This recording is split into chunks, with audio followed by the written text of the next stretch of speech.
back again, square one. Try to leave myself behind. Hey, what's going on, everybody? This is Masaki. Today we're going to do a quick video on the vault, but more from the perspective of the Immortals. I know we've done videos in the past from the perspective of the shadows, so I want to provide to you the other side of things, especially if, I think for a lot of you guys, probably you have never been Immortal, so you don't know how it looks on this side. Anyways, Immortals basically get a door to the vault. It opens at the same time that it opens for the shadows, except we can't enter the vault unless basically you get alerted. So this is where if on level 1 through 3 you fail to destroy or interrupt a warden before it calls for the defense, or basically if you go into level 4, you can alert the Immortals. When that happens, that enter that we see on our vault becomes something we can actually click, and then we can just go in. And then as soon as the Immortals enter the vault, the first thing for us is that we can actually see on the map where the shadows are. You won't, like the shadows won't be able to see on the map where the Immortals are, but for us, we can see actually red dots on the map that will tell us where the shadows are.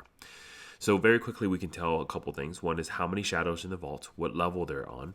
And in general, like if you're Immortal and you find shadows on level 1 through 3, right? Usually it's very rare to see them on 1 through 3, but it happens. That usually indicates to us at least that very likely somebody screwed up in this vault run, which means that somebody probably called or failed to defeat a warden, which caused the alert to happen. And so if that's the case, usually we're less afraid of just engaging, because usually this is a less experienced team that this has happened to. Now, if when we port in, the first thing you'll notice is that the Immortals are invulnerable for a couple seconds. In general, like the Immortals will use this as a way to be able to get, just like bait out some spells, etc. Again, it's not really a thing you would do on level 1 through 3, but on the last level, level 4, then sometimes the Immortals will port in and intentionally not actually move forward in order to bait out more spells and things. But in general, once the Immortals invade, our goal is to simply defeat all the shadows that are in the vault. Once we do that, then we basically gain all the resources back that was stolen, and that way the shadows don't really walk away with resources stolen. That's basically essentially the idea here. The shadows will still get whatever they steal if they lock it in. So that's like 1 through 3. If you leave, you'll still get those resources locked in.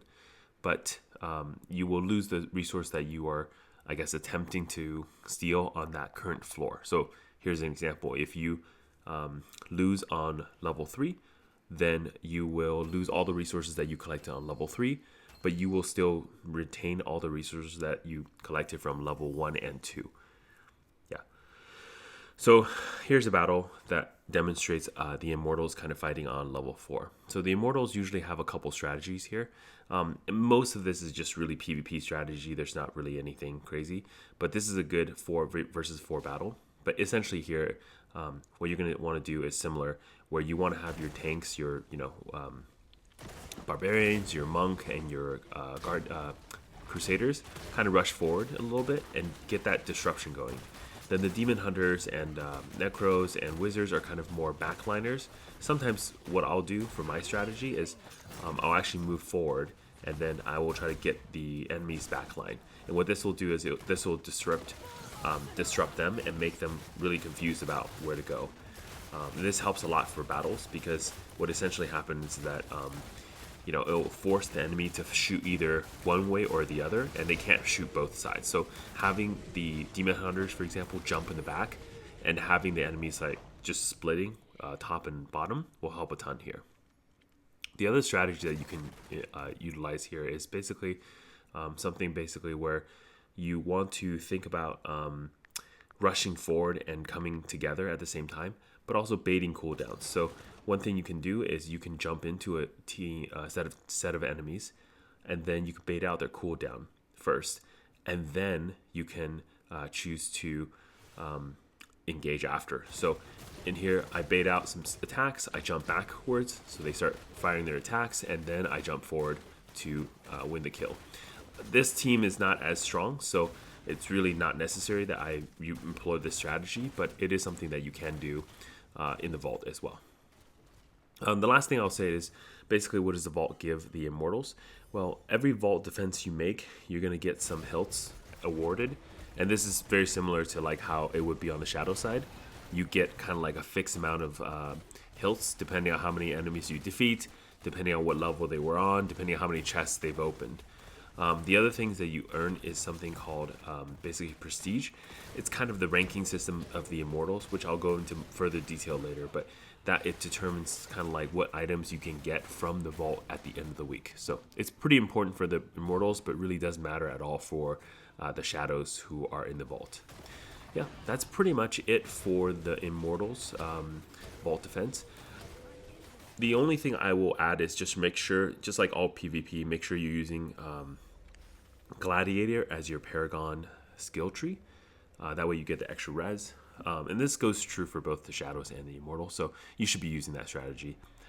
Lastly, if you want to know, for example, how long your invulnerability when you first poured into the vault lasts, look at the top left corner under your buffs.